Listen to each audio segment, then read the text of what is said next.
សួស្តីឆ្នាំថ្មីឆ្នាំចាស់ផ្លាស់ចូលឆ្នាំថ្មីសូមប្រសិទ្ធពរជ័យសិរីមង្គលដល់គ្រប់ក្រុមគ្រួសារពិធីអបអរសាទរឆ្នាំថ្មីឆ្នាំមមីពុទ្ធសករាជ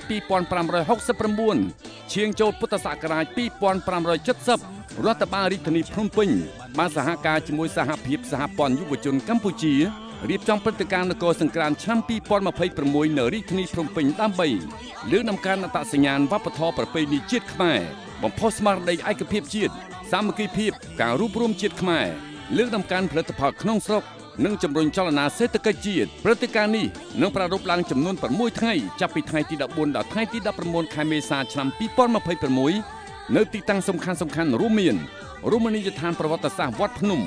ផ្លូវថ្មើរជើងចតុមុខសួនច្បារវឌ្ឍន Capital Lifestyle មកដល់ផ្សាររាត្រី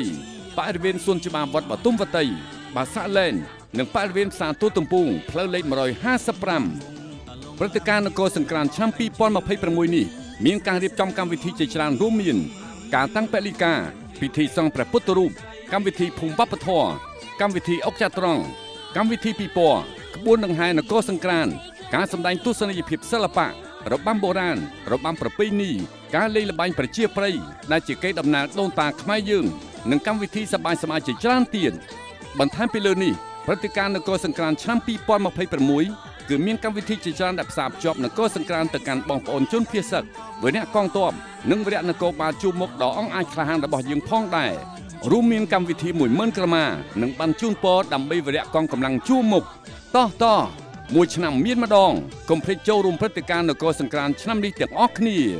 សហការរៀបចំដោយរដ្ឋបាលរាជធានីភ្នំពេញនិងសហភាពសហព័ន្ធយុវជនកម្ពុជា